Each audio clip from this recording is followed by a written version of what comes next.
Hey guys, it's time for yet another pool plan video, and in this video I'll be covering my plans and thoughts on the upcoming banners where both Paine and Balthier will be featured as the key synergy unit. You can refer to the cropped infographic on the left hand side of this slide to see which events these are, and as always, this infographic was derived from the DFFOO's global forecast, and I will also of course be including a link in the video description to the full forecast as well, so do check that out. First off, a quick look on how I did on the previous arc, which was Aerith and Quina's events. So in total there were 4 banners there, and I pulled on both events. Firstly for Aerith's BT weapon, and yes, I really do like Aerith's burst weapon. I went in while I already actually had her force weapon fully maxed out, and after that I also pulled on Quina to get all of Quina's weapon, including their burst weapon as well. On Aerith's banner, unfortunately I had to go full pity, so I pulled until 400 G tokens and had to use that to redeem her burst weapon. I did manage to snag 3 of Zack's force weapon along the way, which was good. And all in all, I believe there were 3 free pulls, if I remember correctly, on that banner, so that meant that I would have spent 85,000 gems to score Aerith's burst. On Quina's event, I went up till 300 G tokens, and there should be 4 free pulls, including the Mayfair free multi-pull. I'm not 100% sure, I can't really remember, but I'm fairly sure there was 1 additional free pull on this event. So at 300 G tokens, this means that I will have spent 55,000 gems for Quina's gear. The good thing is that I managed to at least snag Quina's burst weapon along the way, so all is not lost. However, as you can see on the last 2 events, it was pretty hard on the gem stash. In total, I spent 140,000 gems for these 2 characters, but I think it's really gems well spent. This also means that for the next few pulls that I'll be doing in the near future, I will likely switch to tickets instead, since by this time I should have my next batch of tickets in my inbox that will be close to expiring, so it will make more sense to use tickets on that basis as well. Okay, so coming to the first event, which is Paine's intersecting wheels, and as always there will be 2 banners on this event. The first banner will feature Paine and Tidus's FR alongside secondary featured characters Ida and Guy, and the second banner will feature mainly Tidus and will feature Paine's FR weapon alongside him and the secondary featured characters of Lion and Rosa. On this event, Tidus will not get a rework, so it's just a rerun of his FR and burst weapon. Paine will get a rework. Paine's rework is mostly centered around improving the damage output of her skills, and it is quite a major rework because this actually makes her skills deal pretty decent damage overall. Alongside the rework on her S1, S2, EX and LD, Paine will also be getting a new burst weapon and force weapon as well. First of all, Paine's burst aura when used will last for 8 turns and will provide the party with Brave and HP damage cap up plus 50 and 30% respectively, and will also cause enemies to take Brave and HP damage taken plus 50 or 20% respectively as well. In addition, Paine's burst weapon also has additional effects based on which position Paine is in your party. While her BT aura is up, Paine and any party members on the left side of Paine will inflict a 1-turn silence debuff on the enemies when they attack the enemies. If this debuff is already up, then any attacks from these characters will extend that debuff by a further 1 turn. Silence debuff acts the same way as HP silence, which disables the enemies if they are trying to do an HP attack.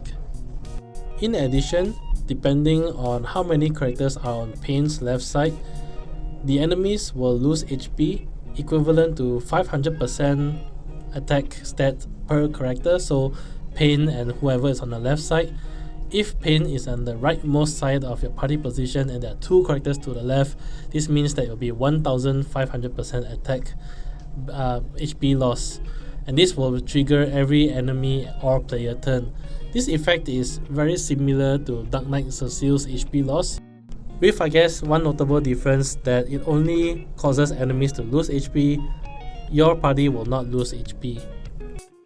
Now on the other hand, for Paine and any characters on her right side, anytime they attack, they will buff your party instead with a 1-turn buff called Accelerate. Similarly, if this buff is already up, further attacks will cause this buff to extend in stack size and caps out at a maximum of 9 stacks.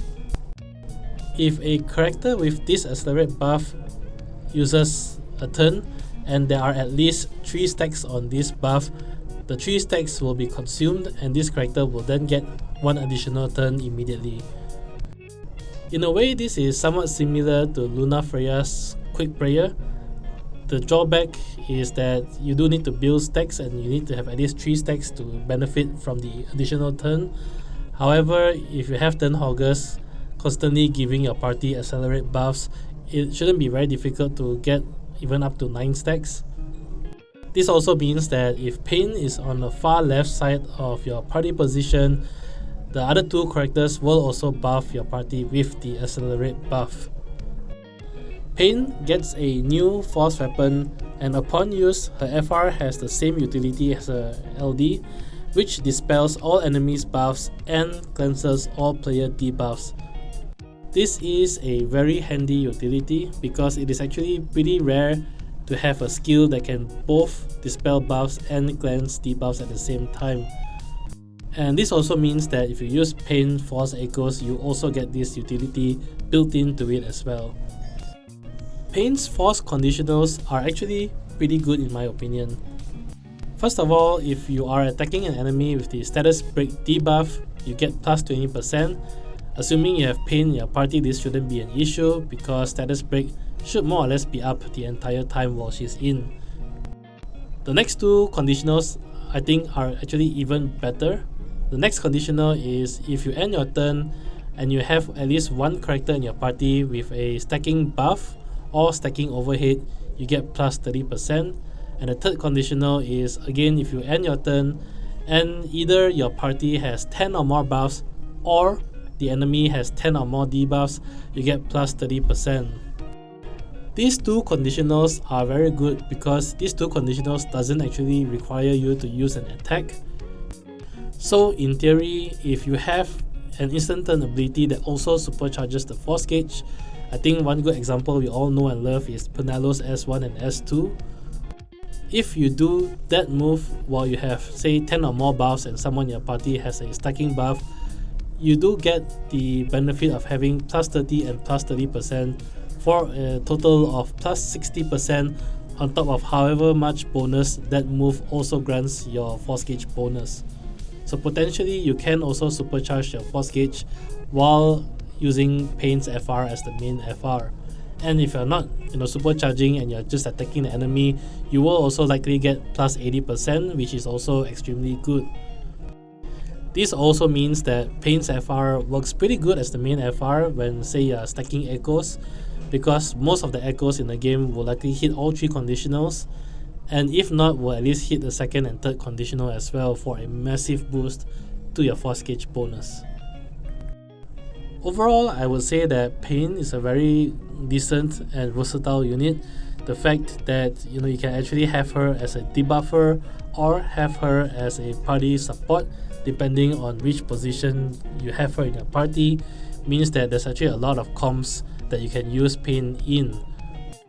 The only drawback in such a utility is that it requires a lot of advanced planning and theory crafting, because whichever position that you place Paine in has an impact on her general role in that fight. And whether or not you want to spend that much time thinking about whether to place her in the middle, left or right is a personal choice. Personally though, while I think her utility is actually pretty good and she is actually a very strong unit with this rework and her FRBT being released, I don't really see a need to have her and her utility in my roster. In a way, I don't really see a situation where I would really need to bring Paine over some other characters. And while she does do pretty decent damage and she can dispel enemy buffs and cleanse your debuffs at the same time, you can also get that as a call ability from her. And of course there are characters who can do either of those utility as well.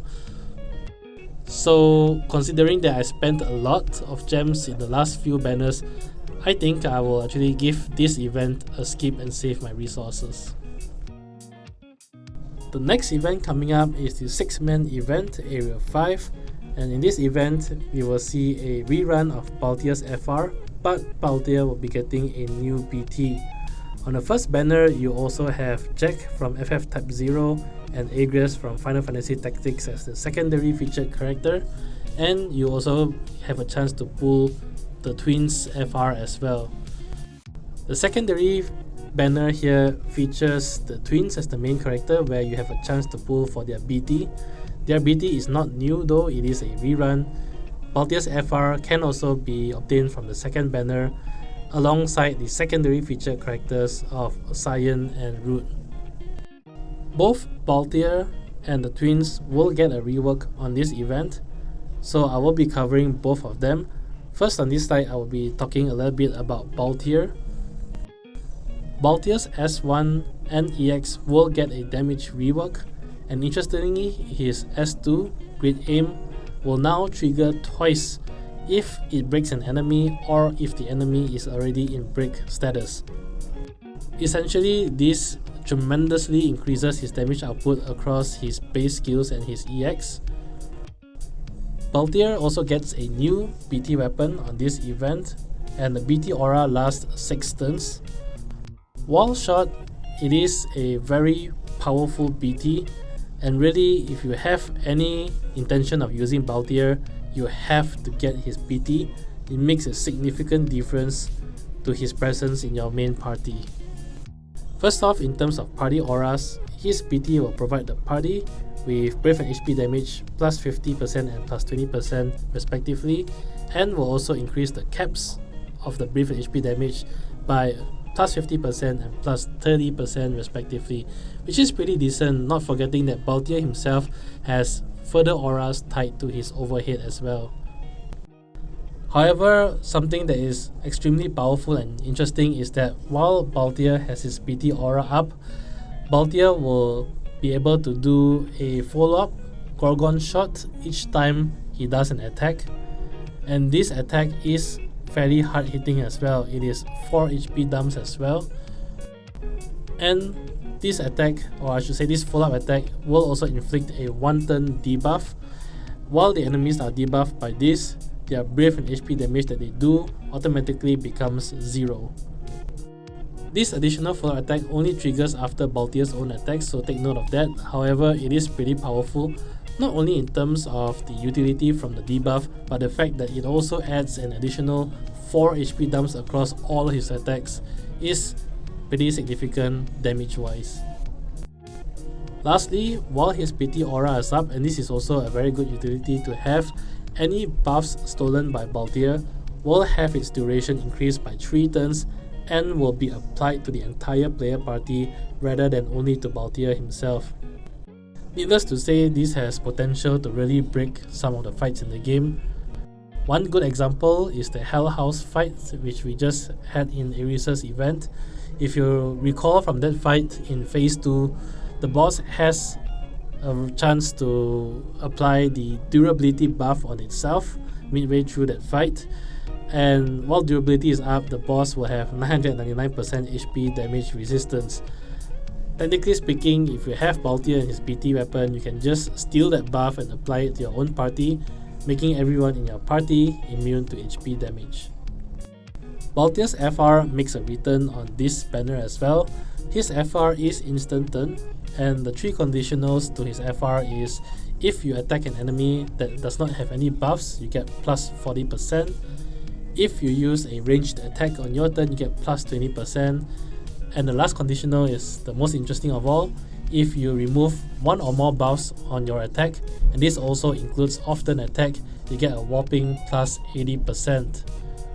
Because the third conditional also includes off turn, you can give one of your counter tanks, for example Auron, a Vanille Sphere, and each time when Auron dispels an enemy buff from his counter attack, you will get a plus 80% to your force gauge bonus as well. The only drawback to Balthier's FR conditionals is that it is enemy buff dependent. The first and third conditionals are directly contradicting each other, so there's no way that you can hit all three conditionals at the same time. But at the very least, you will get plus 60% if you use a ranged attack on an enemy with no buffs, or a whopping plus 100% if you do a ranged attack and remove an enemy's buff at the same time, which is what Balthier himself is likely to do on his turns. That being said, because it is buff dependent on the enemy, this utility, or I should say this conditional, really depends a lot on the fight. On fights where the enemies are constantly buffing themselves, Balthier will really shine and you will see your force bonus percentage skyrocket pretty quickly. However, on fights where the enemies rarely buff themselves, the opposite would be true, where you will struggle to raise your force bonus percentage, and in that case, you might also want to reconsider even bringing Balthier, since those fights wouldn't require his utility of stealing buffs. Before talking about my plans on this event, just moving on to the twins. On this event, twins will get a rework on their EX and LD damage. Sadly, both their S1 and S2 will not get a rework. And while I guess the S1 and S2 is still pretty okay in terms of damage, they are really starting to fall behind based on reworks that other characters are now getting. That being said, twins also gets a rework on their BT Aura, and this is a very massive and interesting rework. First of all, twins BT Aura now lasts 2 turns longer for a total of 8 turn duration, and as always, the strength of the BT Aura depends on the number of enemies in the field, so ranging from 1 to 3 enemies, where the more enemies there are, the higher the auras the BT will provide. At 3 enemies, twins BT provides the strongest auras. This includes Party, Brave and HP damage plus 50% and 30% respectively, Party Stolen, Brave Overflow plus 50%, and really the giant of it all will be the fact that at 3 enemies, the entire party will get a massive HP damage cap plus 60%, and on top of this, twins themselves get another plus 30%. So this means that if there are 3 enemies in the field, just by having the PT aura up will allow the twins to hit HP damage cap plus 90%. Even if there are only 2 enemies, and 2 enemies is the more common scenario that we now have, it still isn't bad. 2 enemies will result in a HP damage cap of plus 40% for the party, and twins will get another plus 20%. On this event, twins will also get a new FR, which is also instant turn ability. Twins FR only has 2 conditionals to it. The first is that if you are doing HP damage to more than 1 enemy, so either an AoE or a HP attack with splash, you get plus 30%. The second conditional is if you use an elemental attack on your turn, you get plus 20%. However, if the attack has 2 or more elements, this becomes 40% instead. Luckily, twins will really help you to meet this conditional, because while twins FR is up, the entire party will be enchanted with fire, ice, water, thunder and earth elements. However, do take note though that any attack, as always with an innate element, will not be enchanted. So if you do want to make the most of this conditional and get plus 40% each time, my recommendation is to bring the Lulu LD call as well, which will then enchant your entire party with fire elemental true enchant.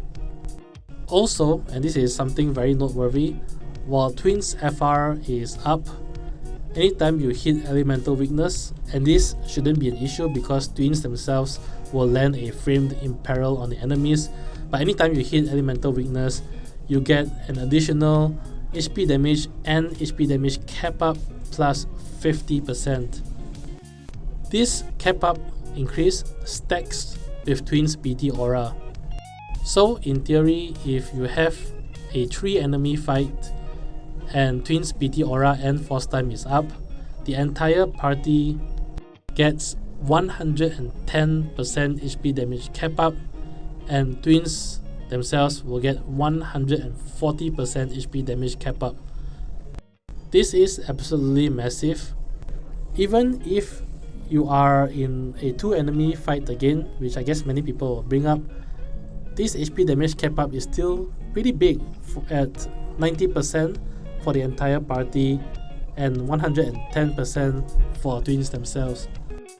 I'm pretty intrigued by this huge boost of HP damage cap, and I have quite a lot of interest in trying to test this out to see how big the numbers can go with Twins FRBT in play.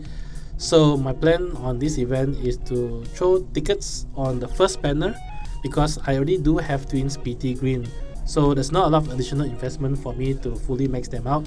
So first banner it is, plan to throw tickets. The other reason why I'm pulling here is that I actually skipped Balthier's FR the first time around, so the first banner actually also has a lot of value for me, since I can potentially score Balthier's FR or BT along the way. I will stop though once I hit Twins FR, regardless of whether or not I get Balthier's gear. If I am pretty lucky and I also snag Balthier's FRBT along the way, then I will also actually max Balthier out.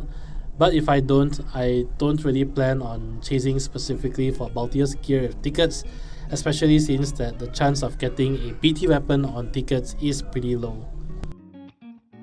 On this part of the video, I'll be giving my opinion on the characters that I think will be either good value or having so-called role fulfillment.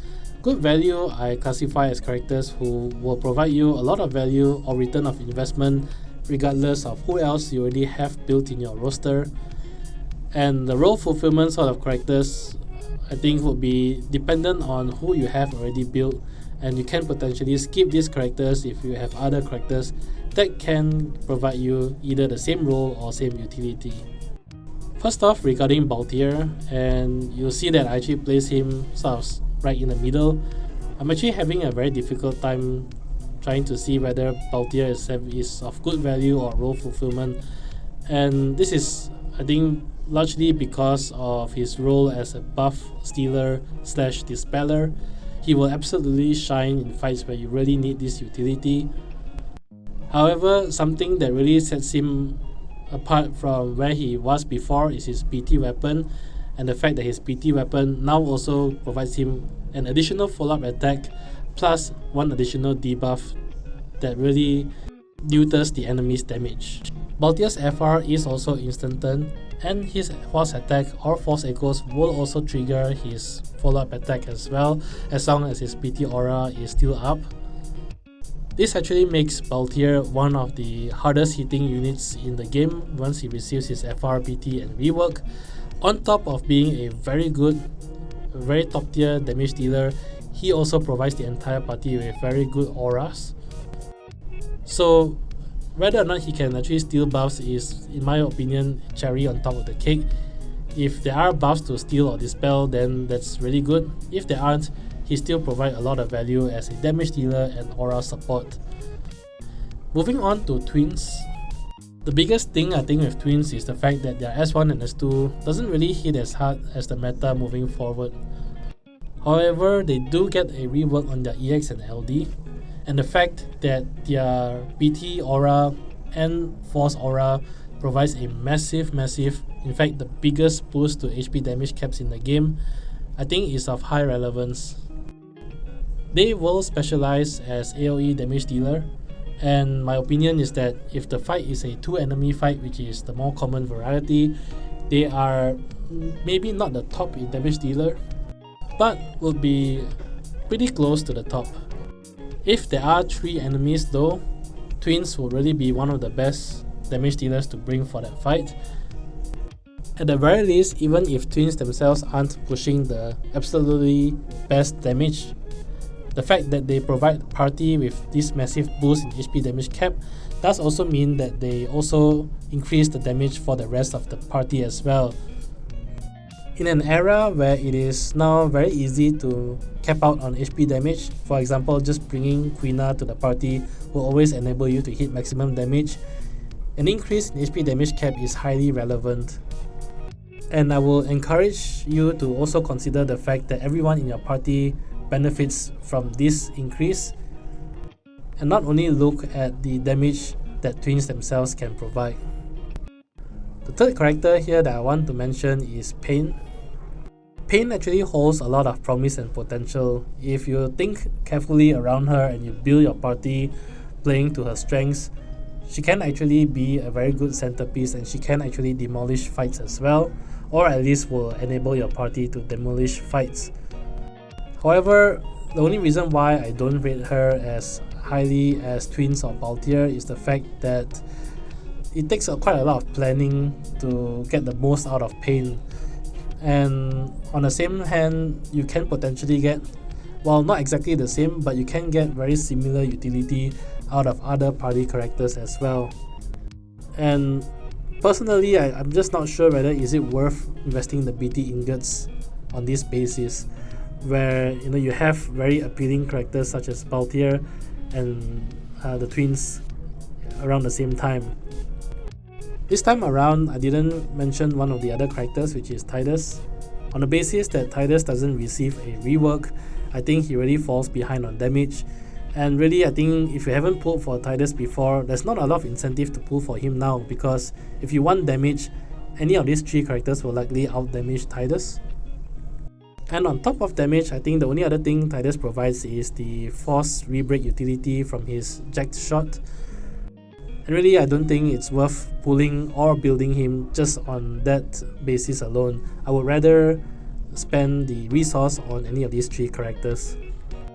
Overall though, you can't go wrong regarding these three characters, so if you really can't make up your mind and you really want to pull, any of these three would serve you well. That's it for this video. In summary, I will likely be skipping the Paine and Tidus banner, and I will be throwing tickets primarily aiming for Twins FR, but hoping a lot that I can hopefully score Balthier's FR and BT along the way. As always, thanks for watching, and if this video has been helpful, do leave a like, comment or subscribe. It really helps a lot. Till then, I'll see you guys in the next pool plan video. Bye!